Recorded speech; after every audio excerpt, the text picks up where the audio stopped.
Greetings, this is Tariq X with National Network View. The coronavirus pandemic known as COVID-19 has been described as a plague. It has affected the entire world in a very adverse way. The loss of employment due to businesses being shut down has been devastating. Well, since the ILO issued its first estimates on the job impact of the pandemic, that was on the 18th of March, a lot's happened. The COVID-19 virus has spread around the world. More and more countries are locking down their countries, either partially or totally, to such an extent that now 4 out of every 5 workers in the world lives in a country where some type of lockdown is in place. So, what is the job impact? We've had a look at the figures. It's a complicated job because there are so many varied situations around the world. Technical unemployment, full unemployment, reduced working time. So we've looked at reduced hours being worked, and we've tried to convert those into the full-time jobs lost. And the headline figure, unfortunately, is dramatic. It shows that in the coming 3 months, the second trimester of the year, we expect 195 million jobs to go around the world, job equivalents. They're spread out around the regions in percentage terms. The Arab world and Europe are the most affected. In sectoral terms, there are 4 sectors that we particularly highlight as being vulnerable: retail and wholesale, accommodation and food, business services and administration, and manufacturing. And that's where we are right now. Here to speak further within on these topics and more is great social media influencer and entrepreneur, Brother Ben X. Thank you for joining us again on NNV News, my brother. Yes, sir. Thank y'all for having me. Absolutely, my brother. So, just jumping right into it, there's a millions of people in the U.S. workforce than before the coronavirus COVID-19. Do you see these as temporary job losses, or are these permanent job losses? I think it would depend. I think if it depends on what type of job that they had, it depends on if that business is going to be able to recover after the particular pandemic. But I will say, as a people, we can't continue to depend on the jobs, whether they are going to be permanent or non-permanent, because we don't know what's coming in the future. We don't know if there's a future pandemic coming, and we can't have our lives and our children's lives and our families' lives depending on a pandemic. So what we should do is to be focusing on ways for us to do something for ourselves, and ways for us to be able to even, as I teach, make money online, to where if there is a job loss or a national pandemic, you are still able to bring in some income. So I definitely think the people need to be thinking about multiple streams of income at this time. The Honorable Elijah Muhammad teaches us to do for self or suffer the consequences. And I honestly believe these are one of those consequences. Yes, sir. Yes, sir. And it's not really clear when unemployment benefits will end or whether Congress will continue to provide these stimulus checks. So, what happens if Congress decides not to offer more stimulus checks? Man, what'll happen is more people are going to, of course, be in danger, because a lot of people actually need it because they have been fired from their particular job. But there's an opposite side to that as well. I think the positive that will happen, it will force us to do for self, as the COVID-19 and the pandemic has forced some of us to already do. Some of us who thought that you couldn't homeschool, you was forced to homeschool. Some people who thought that you couldn't start a side job, now you was forced to start a side job. So the minister teaches us that, hey man, trials purify. And oftentimes when we're going through trials and tribulations, it brings out of us that which we didn't know was in us. So when you look at the word welfare, you see, what we have to do is turn that around and say farewell to the welfare. Because right now, when you are becoming dependent on the welfare, we are saying farewell to our will and our desire to do something for ourselves. Yeah, absolutely, yes, sir. And the government has recently began the implementation of a new COVID-19 passport in an effort to stop those who have not been vaccinated from traveling. Vaccine passports, a ticket to a life of foreign travel, nightlife and leisure, or a path to social exclusion. Governments and developers around the world are exploring whether vaccine passports, to identify those inoculated against the coronavirus, could help to reopen their economies. But those developing the technologies are urging lawmakers to think seriously about overcoming the obstacles to their use. Biometrics company iProve, together with cybersecurity firm Mvine, received UK government funding to develop a vaccine pass that is now being tested within Britain's National Health Service. Here to speak further within on these topics and more is Brother Jabril Muhammad. How you doing, family? I'm good, my brother. I'm good. And thank you again for joining us on NNV News, brother. Thank you. It's my honor. Yes, sir. Yes, sir. So, Brother Jabril, with 1 billion people worldwide that can't currently prove their identity, will the new requirements heighten inequality? With the new requirements requiring a passport, you mean? Correct. Yes, sir. Well, I would say whatever requirements that they're bringing, ultimately, we follow the instructions and the guidance of the Honorable Minister Louis Farrakhan. So whatever he says, if they're opposite of what the minister is, we want to be found where he is, because he's been a man that's proven that he loves us. And he doesn't just love us, he's guided by God to love us. So I just want to read a few words from the Honorable Minister Louis Farrakhan that he gave in the vaccine workshop, if you don't mind. On Saturday at Savior's Day, the minister said, "Some of you have known me for a long time, some of you have known me for a long time, and you've never known me to speak lies. Every word that I speak from the Honorable Elijah Muhammad, that he would give his life if you could show that he's a liar. I stand with my teacher. I will offer you my life, since many of you want my death. You can have it if you can prove what I say to be, if you can prove what I say is false."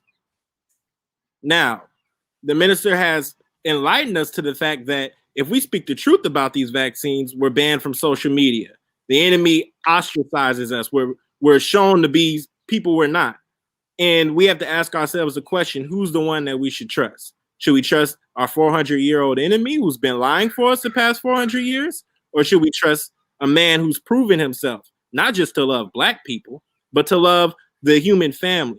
And so the human family, we have to do what is wise. We have to do what is careful. Yes, we want passports. Yes, it is unequal to say you can't travel if you don't get this vaccine. That is unequal. That's unequal. But we have our instructions and we want to lay hold to them. And ultimately, the ones who will live are the ones who are disciplined to what's right and what's good in the world today. Absolutely, my brother. Will low-income people be able to receive a free passport and identification documents? You said, will low-income people be able to receive a free passport? Right. Do you believe, or do you think that low-income people will be able to receive a free passport and identification documents, especially since they're trying to make this a requirement here? If they're offering anything free for that vaccine, we shouldn't take it. That vaccine, as the minister told us, is death itself. Yes, sir. He has taught us that that vaccine is not life. There's not life in that vaccine. The life he has given us other options. So I believe if those, we shouldn't be careless with our lives. This is the greatest gift that we can have from God. And this is a pestilence that the minister told us is from heaven. It's not from Fort Detrick in Maryland. It's not from China. It's not from Wuhan, China. It came from God. So they didn't come up with the solution. Their solution is, we're going to inject you with this needle. Let's get everybody to take this needle, jab and you can go to Hajj, jab and you can get a vaccination. But we want to look carefully into anything they ever bring to us, because when have these billion-dollar companies ever cared about us? And it takes them more than a year to come up with a real good vaccine. If you look at the history, no good vaccine just pops up in a year and it's effective. Absolutely. Yes, sir. And going into our next question, will the pass or the passport be mandatory? Do you know if this will be a mandatory thing? It looks as though they're angling for that to be, but regardless of what they choose, we need to hold our ground. We need to hold our ground. Hold our ground on the words of the guidance of the Honorable Minister Louis Farrakhan, because he's a man that doesn't guide himself. And I advise anybody, I'm no one to advise, but I suggest to anyone, if you would like to understand more of what we say, do what the Honorable Elijah Muhammad said. Look at him, listen to him. Go where he says go and stay away from where he says stay away from. Listen to him with a humble ear, and you'll know that that man isn't lying to you. Anybody who looks at him sincerely will know he's not lying to you, with a sincere heart, not a heart filled with looking at somebody who has been found being liars to us for the past 400 years. Yes, sir. Yes, sir. And pulling from the comment that you made before about, being cautious about our lives, because our life is precious. This is the one life that we get, so would access to a person's electronic health record be necessary to get an immunity certificate showing that people have developed some kind of COVID-19 immunity need to be updated? And if it does need to be updated, how often? I can't say I know. I'll be honest. I don't know what will be necessary. I know what's necessary is the minister also instructed us to do this during this time. So go in our chambers. Because whenever God sends a lesson to the earth, it's not for us just to sit and, okay, when is this over so we can go back? Things aren't going back to normal, ever. So the guidance that we have is, what should we do? What does God want us to focus on in this time period? Because he didn't shut off the whole world. People couldn't go to Mecca. People couldn't go to church. People couldn't go to mosque or masjid or synagogue. You couldn't go because God shut it down. And those are houses of worship. So there's something he wanted us to look at and still wants us to look at. And just saying, let's just hurry up and jab ourselves so we can get back. God is not mocked. Now, there are cures and there are therapies that we can use. Excuse me. There are therapies we can use, but they're not worthy to be trusted. If there's a look that needs to be taken at the medical record to make sure someone is immune, I can't say I know much about that. I don't. But I say we should do what is best, what we think, not what we want, but what does God want for us in this time period, which is to reflect. Think, reflect, and get up and do, as the minister has taught us. Well, yes, sir. Yes, sir. So, why do you think Black people are being pushed to the front of the line to be given this vaccine? The minister has guided us that there's a plan to depopulate, not just Black people, but we are the most hated in this position. But there has been a plan, a national security memorandum by former Secretary of State Henry Kissinger. You can look that up and actually go to NOI.org and go to the vaccine section. You can see all the information you need to know on why we are advising not to take this vaccine. First off, the minister said we are not justified in taking that vaccine. Tuskegee experiment, Black people. Africa, you go to Africa and you see Bill Gates is giving gifts of vaccines down there as if he cares. This billionaire, right? He's been advocating for world depopulation for a while now. Go on YouTube. This man has ads on there. I mean, you can't make this stuff up. It's like a movie. You can't make this stuff up. The minister said that is Satan. Okay. But the Black community has always been a prime target of destruction by this government and this wicked system, because they know who we are. We were brought here 400 years ago to be slaves, and they don't want us to be free because we have a divine destiny. God ordained this for us so that we can have a divine destiny. And if you're the enemy, would you want to see somebody go free that you know you enslaved and still want to stay enslaved and still want to stay dead? No. So their plan now, they know they can't win, so they want to take us out. The minister said the plan is to kill you all. Mm-hmm. Yes, sir. Well, thank you. Thank you for your responses, brother. Those are very, very great responses to those questions. And we're going to take some time here to go on break and acknowledge our sponsors. And I want to thank the audience for tuning in to NMV News. Be a part of the force that powers truth in journalism. Your support helps us to highlight solutions for a brighter tomorrow. Go to nnvnews.com/donate. This is Sister Sajda Muhammad. We are proud to announce that the Sajda House commemorative Elijah coins are finally here. This priceless heirloom, made from recycled copper from the messenger's home, is now available at sajdahouse.com. The hashtag Bank Black social media campaign made strides not only in revolutionizing how we bank, but also how we think. The movement inspired thousands of African Americans across the country to transfer or deposit millions of dollars into Black-owned banks. These are banks that will invest in urban communities, employ African Americans, support Black businesses, and inspire Black home ownership. This is a very proud moment for our culture as we are taking small, but significant, steps towards building Black power through Black wealth. Please share your thoughts with us in the comment section below. Follow us on social media at NNV News, and please subscribe to our YouTube channel at National Network View. I am Anissa Muhammad with nnvnews.com.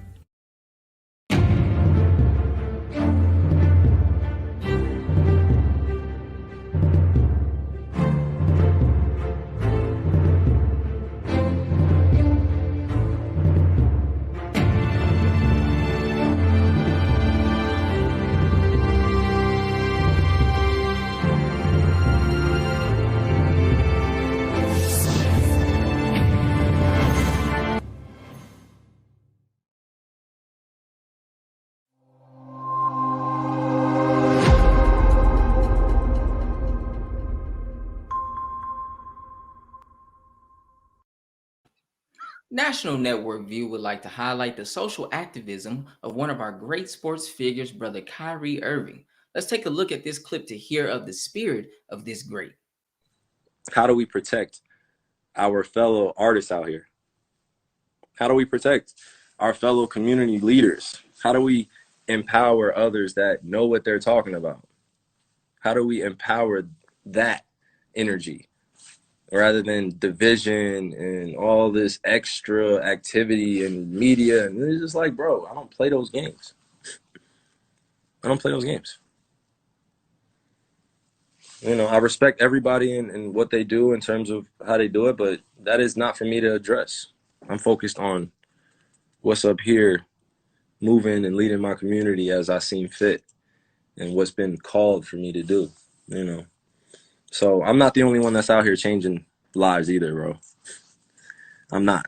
I'm not the only one changing lives, so don't see me as all of this. I'm a humble human being just working on myself daily, and I want to share it with you guys in the best way I see, you know, what's most comfortable. Not always comfortable being in this position that I sit in and knowing some of the things and just watching and sitting and letting them happen. Nah, we're going to change this. He represents the sports figures who are rising in consciousness and using their platforms to speak to issues that the mainstream media usually works to censor. We're going to change this. And it's respect to everybody that's joining the fight. And if you're not joining the fight, I respect you too, but don't be a distraction. Like, get out the way. Stop it, you know? Stop it. So I reset. I appreciate everybody joining in with Sitting with Kai. We're going to have this every so often, maybe? I don't know. But I appreciate you guys. Really, I do. Appreciate y'all. Powerful words by our brother Kyrie Irving. You can really, really sense the sincerity in his heart. And now we're going to bring back Brother Ben X and Brother Jabril as we dive in a little deeper on this topic. So Kyrie Irving states that Black Kings built the league. In his push to have the NBA logo changed to the silhouette of our brother Kobe Bryant. So, Brother Ben, is changing the logo to Kobe Bryant going to be a major role of respect and representation of not only Kobe Bryant, but of all Black NBA players who have played and are currently playing in the league right now? Coming from a athlete's perspective, I definitely think it'll be something that would be a good representation since we did build the league. The white man that's on it right now, or that was on, I can't think of his name at the moment, but you know, maybe he was good for that time. But for this particular time period, in this dispensation, we know that our people have been the ones who've been the superstars, the high flying highlights, making people fall and all kind of stuff like that. And everybody knows, brother, Kobe Bryant. I think it'll be a great tribute for the brother that he died in such a tragic way. I think it'll be a way to honor him since he brought so much to the NBA, and is known all over the world. So I would say, yes, it'd be great representations, especially for those young brothers who look like us, who work so hard to build a league and to bring so many people to the stage, selling all those tickets. I think it's the least that they could do. Yes, sir. And brother Jabril, do you have any comments on that as well? I just agree with Brother Ben. He's right. That is the least that they can do. As much greatness as we bring to the league, that is the least. I mean, we take all the black NBA players out the league, and what do we have? Who's going to be watching? Yes, sir. Now that is a fact, my brother. And so, brother Jabril, I'm gonna start with you on this next question. You know, it is according to some reports, right? Last year, I believe, stated that Kyrie Irving mentioned that we should start our own basketball league. Is starting our own league the only way that we can have true control of how we are represented? Well, true independence doesn't come without true ownership. So we can never be fully independent unless we fully own it ourselves. I agree with that. We do need our own league. And shout out to Ice Cube for starting the Big 3 league. That's ours. That's Ice Cube's. We need our own. We can never be free without independence. So unless we start our own league, we'll always be subject to owners like the former Clippers owner. I forget his name, but the former Clippers owner who had all kinds of racist things to say. Man got caught. You know, that's the one who got caught. We don't know what these other owners think, that, you know, they may see us as slaves. They probably do. I don't know. So, yes, we should start our own league. There's nothing wrong with that. I agree with Kyrie Irving. In the Nation of Islam, we teach to do for self. That's in agreement with what we teach. And not just for the nation, but for black people. We'll never be on top. Donald Sterling, that's his name, Clippers owner, Donald Sterling. We will never be on top without having our own. As long as we always in somebody else's league, someone else's business, someone else's workplace, we're not going to be on top because they're the owner. So if we aiming for the top, Kyrie's right. We should have our own. By nature, we rise to the top. I mean, we are the top of the league. Why can't we own it if we at the top? Why does somebody else have to own what we're at the top of? Yes, sir. Yes, sir. The cream, my brothers. Brother Ben X, do you have any additional comments to add to this as well? Can you repeat the question? Oh, absolutely. Yes, sir. So, you know, is starting our own league the only way to have true control of how we are represented? I guess when it comes to control, I would say yes. There's one perspective we can look at how we represent and how we promote ourselves. That's one way that we could do it. But when it comes to full control, I think we would have to have full control. But I think until we have that type of control, we can't control the platforms that we have. We can't control how we present ourselves and what information that we give online on social media. That's why, you know, I really salute brother Kyrie Irving for the move that he's making, because a lot of people wait until they out the league to start to speak how he's speaking, to start to move how he's moving. Shout out to Stack 5. I can't think of the other brother's name right now who got the podcast. His name is slipping me right now. But all of the brothers and athletes who have podcasts, speaking truth to power, speaking about current events, sharing that side of themselves that many young people don't see. You know, growing up, you may hear some racist people say, shut up and dribble, shut up and ball, you know, thinking that the black man who's an athlete don't have any perspective, don't have anything to say. But they do. They have a lot to say, and they understand what's going on in this world. They notice the racism, and they ready to stand up. So for young people to see people in that type of light with that type of status stand up and talk about these things, I think is very huge.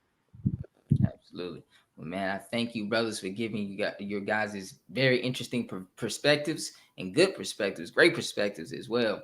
And we're going to take some time on a quick break to acknowledge our sponsors. Be a part of the force that powers truth in journalism. Your support helps to combat false media.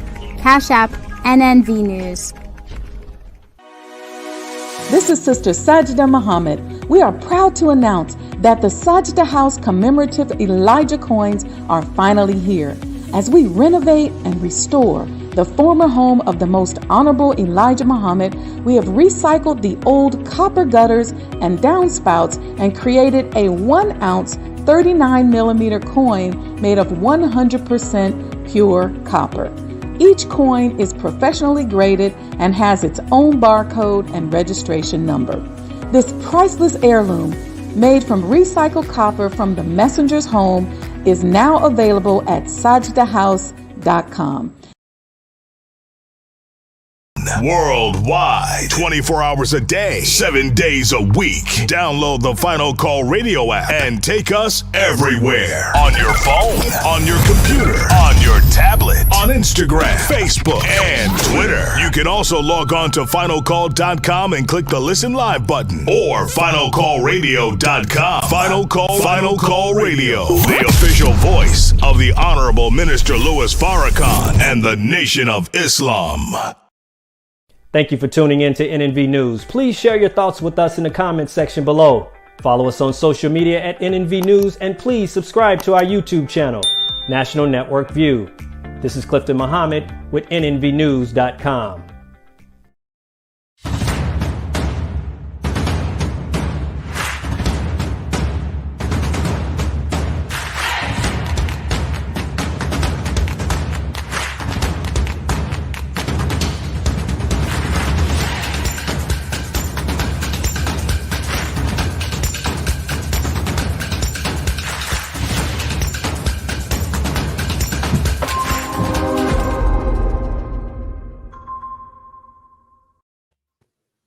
Let's take a quick moment to view this clip transitioning into a conversation about Russell Westbrook's big upcoming project. So what I've always enjoyed about getting to know you as a person is like through the things that you do, whether it's the love of fashion, whether it's the love of your community. Like you talked about Oklahoma, for instance, 11 years in Oklahoma.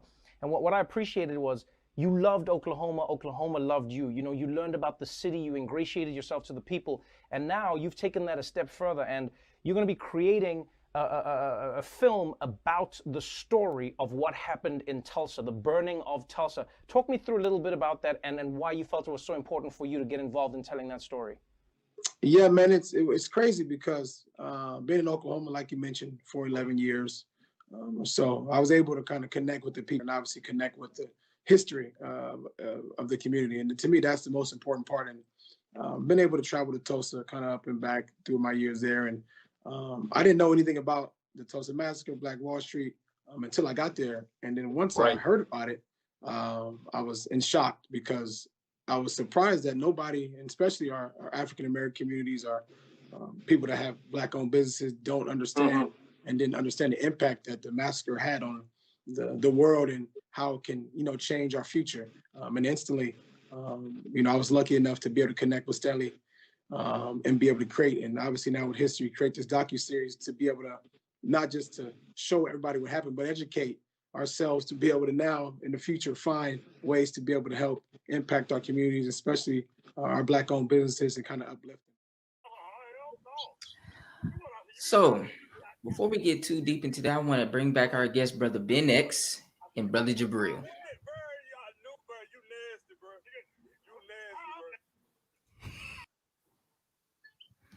So yes, my good brother Jabril, how important is it for Black people to know this history, and what do you think about this production in light of the times? Very important, given the time. You were just asking Brother Ben X about jobs in this time period. And isn't it something to know, back in that time during the Tulsa, Oklahoma bombing of what the enemy did to us, we had all that. We had airplanes, I believe, at airport. We had businesses, banks, hospitals. We had our own. And so for the young coming up today, and even those who aren't so young, believe it or not, there's people who don't know about it. So it's always good to educate. There's nothing wrong with educating. That's the greatest blessing we could receive, is the knowledge that we didn't have. So for our people to get that, it would also help build a self-determination in knowing that's what we're capable of and more. So that's all I have to say for that. Yes, sir, brother. Thank you for your answer. And Brother Ben, can I also get some of your thought on this topic as well. So, how important is it for Black people to know this history, and what do you think about this production in the light of the times? I think it's very important for us to know this history because, like the Jews say with the Holocaust, never again, we must know our history so that we can know what to say never again to as well.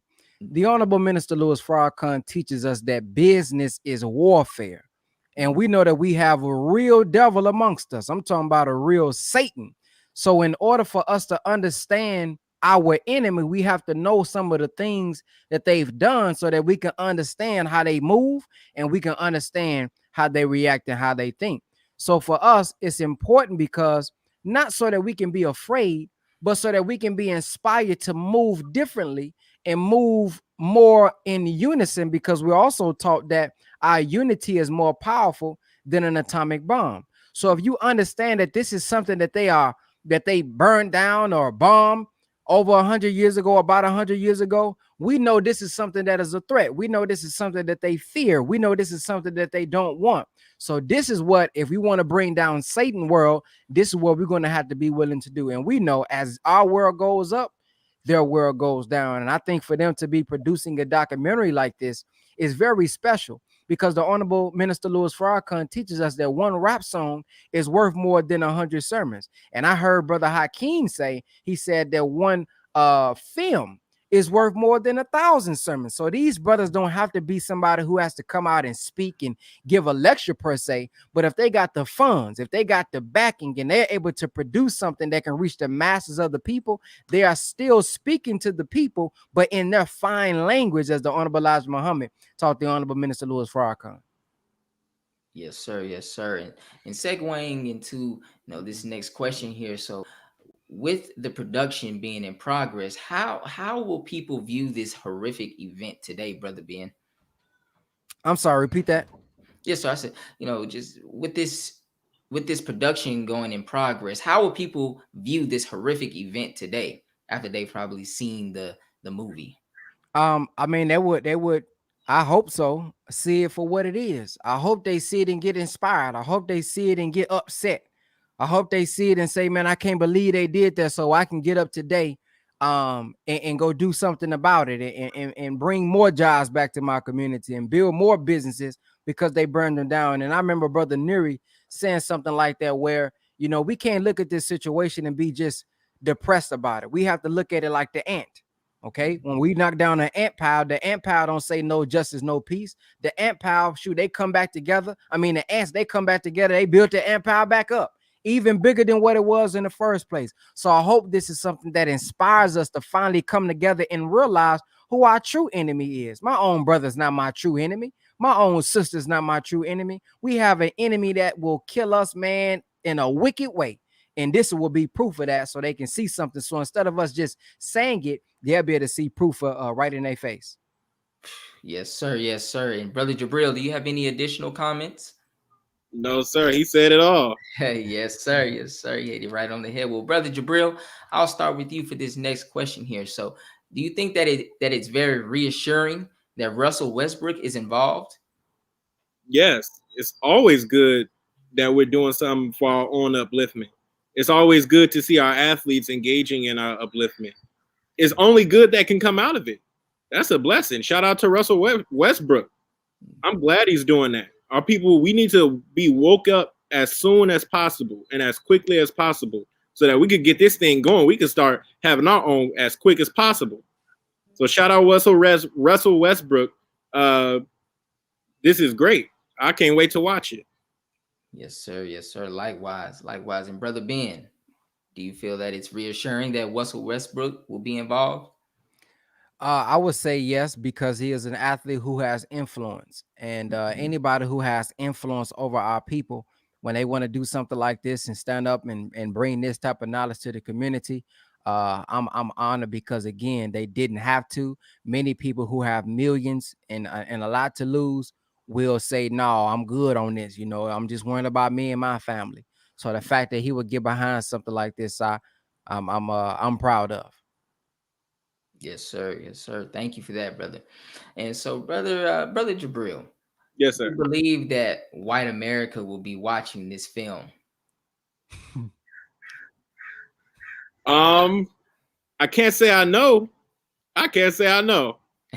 But you know, that is who caused that bombing and massacre, you know, and not just that bombing and massacre. I mean, thousands of black people were lynched, hung on trees back at that time period. But if they watch, they watch. But I really want our people to watch, and I really want our people to gain and benefit from it. Because, you know, if we don't help us, who will? They haven't, clearly. Yes, sir. Yes, sir. Absolutely. And Brother Ben, your thoughts on that question as well. I'm pretty sure many of them will watch and check it out. Many of them probably will probably feel a sense of regret. And then some of them will probably, maybe even justify it or say, man, that wasn't me. That wasn't my family. That wasn't my mama. So I think they will. I mean, if they'll watch a Django, if they'll watch, old documentaries like that, I'm pretty sure they'll tune in and check out their history as well. It's still part of their history. They can't run from it. Yeah, that's true. Yes, sir. Well, that is true. And man, I have to thank you both for taking the time out of your days and your schedules to join us on the show today. I want to really thank you guys for providing such well thought out and educated answers to these questions and giving us a wonderful perspective. And, we'll definitely see you guys again soon. So I just want to thank you for coming on the show, and you guys have a great day. Thank you. Thank you. Some African American communities are prospering, like the residents of Greenwood, a suburb of Tulsa, Oklahoma.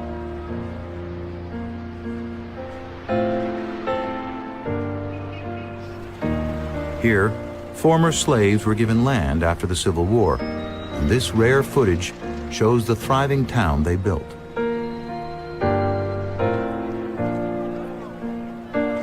A remarkable Baptist pastor named Solomon Sir Jones is the pioneering filmmaker. His footage was lost for more than 50 years. Jones captures the bustling life of Greenwood, which could be any American small town.